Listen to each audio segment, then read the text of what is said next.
జమ్మూ కాశ్మీర్ నుంచి హోంమంత్రి అమిత్ షా, అమెరికా నుంచి ఆర్థిక మంత్రి నిర్మలా సీతారామన్ వచ్చాక కేబినెట్ సమావేశం జరిగే అవకాశం ఉంది. ఇప్పటికే పహల్గామ్లో ఉగ్రదాడి జరిగిన ప్రాంతం సందర్శించిన అమిత్ షా ఉగ్రమూకలు దాడి చేసిన తీరు పరిశీలించారు. కాసేపట్లో అమిత్ షా ఢిల్లీ చేరుకోనున్నారు. పూర్తి సమాచారం ఇచ్చేందుకు మా నేషనల్ బ్యూరో చీఫ్ కళా లైవ్లో జరుగుతున్నారు. కళా, అంటే ఇప్పుడు కేబినెట్ సమావేశాలకు సంబంధించి కేవలం ఉగ్రదాడికి సంబంధించిన ఇతర అంశాలను చర్చించే అవకాశం ఉందా?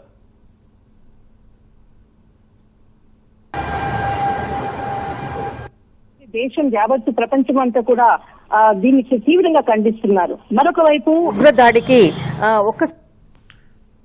అంటే విదేశీ పర్యటనలో ఉన్నటువంటి నరేంద్ర మోడీ గారు కూడా వెంటనే కేంద్ర హోంశాఖ మంత్రికి కాల్ చేయడం, సమాచారాన్ని తీసుకోవడం జరిగింది. అయితే ఈ రోజు ఉదయం 11 గంటలకు కేంద్ర కేబినెట్ సమావేశం జరుగుతున్నది అన్నటువంటి మనకు ఉదయం అందినటువంటి సమాచారం. అయితే ఎవరైతే ముఖ్యంగా కేంద్ర మంత్రులు, తర్వాత అంటే ఇప్పటికే కూడా నిర్మలా సీతారామన్ గారు తను యూరోప్ పర్యటనలో ఉన్నారు. ఆమె కూడా కొద్దిసేపట్లో ఢిల్లీకి చేరుకోనుంది.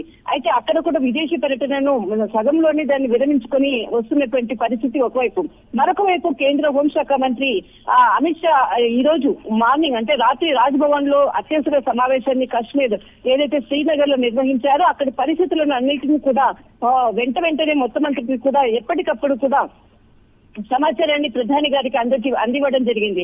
రాత్రి 11 అంటే రాత్రి అర్ధరాత్రి ఇక్కడికి నరేంద్ర మోడీ గారు ఇక్కడికి అంటే ఏదైతే మనకి సౌదీ అరేబియా పర్యటన ముగించుకున్న తర్వాత అత్యవసరంగా ఎయిర్పోర్ట్ లోనే దిగిన తర్వాత అక్కడి నుంచి అత్యవసరంగా వర్చువల్ మీటింగ్ ని కూడా అఖిలపక్ష అంటే అక్కడ ఉన్నటువంటి అధికారులతో కూడా సమావేశాన్ని ఏర్పాటు చేశారు. ముఖ్యంగా మనకు అక్కడ ఎయిర్పోర్ట్ లో జరిగినటువంటి సమావేశంలో విదేశాంగ శాఖ మంత్రి మనకు జైశంకర్, తర్వాత అజిత్ దోవెల్, తర్వాత ఇతర ఏదైతే అక్కడ ఉన్నటువంటి పరిస్థితిని ఎప్పటికప్పుడు అందిస్తున్నటువంటి అధికారులతో ప్రధాని నరేంద్ర మోడీ గారు అర్ధరాత్రి సమావేశం చేశారు. తర్వాత ఉదయం ఏదైతే అమిత్ షా గారు శ్రీనగర్ లో ఉన్నటువంటి ఏదైతే మరణించినటువంటి మృతులు వాళ్ళ కుటుంబాలను పర్సనల్ గా వాళ్ళతో మాట్లాడినటువంటి సందర్భం ఒకవైపు, మరొక వైపు ఎవరైతే మరణించినటువంటి వాళ్ళకు ప్రత్యేకమైనటువంటి స్థలంలో ఉంచి వారికి ప్రత్యేకంగా నివాళులు అర్పించి ఆయా రాష్ట్రాలకు సంబంధించినటువంటి అధికారులకు, వాళ్ళ కుటుంబాలకు సంబంధించిన వాళ్ళకి వారి పార్థివ దేహాలని అప్పగించడం జరిగింది కొద్దిసేపటి క్రితమే. అయితే ఏదైతే అక్కడి నుంచి ఏదైతే శ్రీనగర్ నుంచి మనకు పహల్గామ్ కు వచ్చేసేసి దాదాపు 110 నుంచి 120 కిలోమీటర్ల డిస్టెన్స్ ఉంటుంది.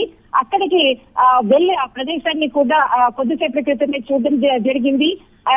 అంటే ఒక సెక్యూరిటీ, హై సెక్యూరిటీ వ్యవస్థలు అక్కడ చూడడం జరిగింది. చాలా అంటే ఒక సెంట్రల్ మినిస్టర్ మరి అక్కడికి వస్తున్నారు అని అంటే అలా అక్కడ ఉన్నటువంటి పరిస్థితులు ఎవరికి కూడా ఇన్ఫర్మేషన్ ఇవ్వకుండా అక్కడికి వెళ్లడము, తర్వాత శ్రీనగర్ కి తిరిగి వచ్చి తర్వాత శ్రీనగర్ నుంచి ఇక్కడికి ఢిల్లీకి మరి కొద్దిసేపట్లో ఇక్కడికి రానున్నారు. కేంద్ర హోంశాఖ మంత్రి వచ్చిన తర్వాతనే అఖిలపక్ష సమావేశం ఈ రోజు సాయంకాలం జరుగుతున్నటువంటిది సమాచారం ఒకవైపు. మరొక వైపు మనకు ఏదైతే మృతులు దాదాపు 26 మంది ఇప్పటి వరకు కూడా మరణించడం జరిగింది.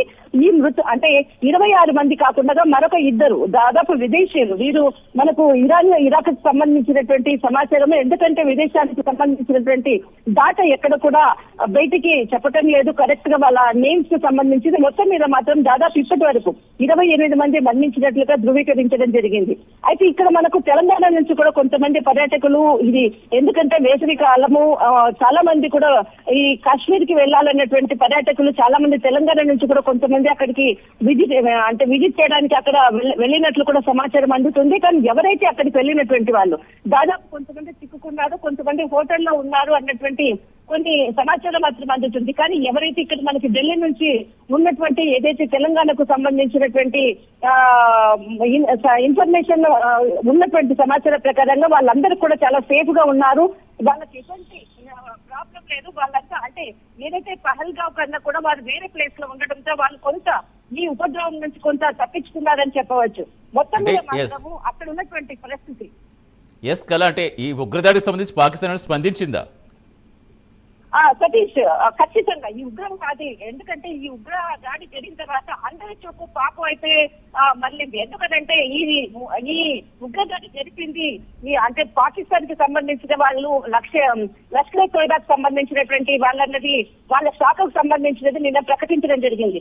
అయితే చాలా మంది నిన్నటి నుంచి కూడా అన్ని దేశాలకు సంబంధించినటువంటి వాళ్ళకి అందరూ కూడా దీన్ని తీవ్రంగా ఖండిస్తున్నారు.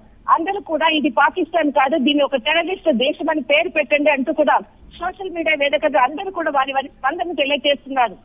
మరొక వైపు వెంటనే దీన్ని తడుముకోకుండా, ఎందుకంటే ఎక్కడ మా మీద ముందస్తుగానే అంటే అన్ని దేశాలు కూడా వేలెత్తి చూస్తున్నాయని ముందుగానే పాక్ ఆర్మీకి సంబంధించినటువంటి స్వాజ్ అసీఫ్ ఇది రక్షణ శాఖ మంత్రి ఆయన ఉండి వెంటనే మేము మాకు భారత్ లో జరిగినటువంటి టెర్రరిస్ట్ దాడికి ఎటువంటి మాకు సంబంధం లేదు అంటే ఒక స్టేట్మెంట్ ఇవ్వడం జరిగింది. కానీ గత వారం రోజుల క్రితం ఏప్రిల్ 17వ తేదీన రక్షణ శాఖ మంత్రికి సంబంధించినటువంటి ఒక సమావేశం జరిగింది. చాలా అత్యున్నతమైనటువంటి సమావేశం. ఈ సమావేశంలో పాక్ కు సంబంధించినటువంటి వాళ్ళు దాదాపు 80 నుంచి 90 మంది పాక్ ఆర్మీకి సంబంధించినటువంటి క్యాడర్ కు సంబంధించినటువంటి వాళ్ళు పాల్గొనడం జరిగింది. అందులో చాలా వివాదాస్పదమైనటువంటి వ్యాఖ్యలు చేయడం జరిగింది. మనకు చీఫ్ అసీం ముని జమ్మూ కాశ్మీర్ కి సంబంధించినటువంటి చీఫ్ ఇతడు అసలు జమ్మూ కాశ్మీర్ అన్నది మన నరాల్లోనే ఉన్నది, ఎట్టి పరిస్థితుల్లో దాన్ని వదిలే ప్రసక్తి లేదు, ఖచ్చితంగా అది మన ప్రాంతము అన్నటువంటి ఒక స్టేట్మెంట్ ఇవ్వడం జరిగింది.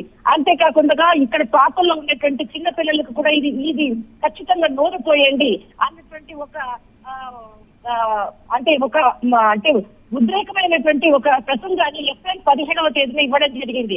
ఆ సన్నివేశానికి దానికి అంటే జరిగి కూడా వారం రోజులైంది. అప్పటి నుంచి కూడా వారం రోజుల తర్వాత ఈ విధంగా ఉగ్రదాడి జరగడం అన్నది కూడా మూలమంతా కూడా పాక్ ఆర్మీకి సంబంధించినటువంటి ఏదైతే స్పీచ్ అనేది కూడా కొంత దీని మీద ఇన్ఫ్లుయెన్స్ ఉన్నది అన్నటువంటిది చాలా మంది కూడా చెప్తున్నారు. అయితే ముఖ్యంగా మనకు అందుతున్నటువంటి సతీష్ మనకు బ్రేకింగ్ న్యూస్ అని చెప్పవచ్చు. ఏదైతే మనకు శ్రీనగర్ లో పహల్గాపు ఉన్నటువంటి ఏదైతే మధ్య దారిలో ఉన్నటువంటి దాదాపు 4 విలేజెస్ వాళ్ళందరూ కూడా మేము ఇక్కడ నివసించము అంటూ కూడా మనం ప్రొటెక్ట్ చేయడం జరిగినట్టు కూడా సమాచారం అందుతూ ఉంది. అయితే ముఖ్యంగా ఏదైతే వాళ్ళకి జీవనోపాధి ఉన్నటువంటి ఏదైతే మనకు పర్యాటక రంగం అని చెప్పవచ్చు, ఇదంతా కూడా కుబేల్ అవుతుంది. ఎందుకంటే హోమ్ మినిస్టర్ కూడా అక్కడే ఉండడం కాబట్టి వాళ్ళందరూ ప్రొటెక్ట్ చేస్తున్నటువంటి కూడా ప్రస్తుతము అక్కడ నెలకొని ఉండటం, అక్కడ పరిస్థితి ఇలా నెలకొని ఉండటం కూడా ఒక బ్రేకింగ్ న్యూస్ అని చెప్పవచ్చు సతీష్.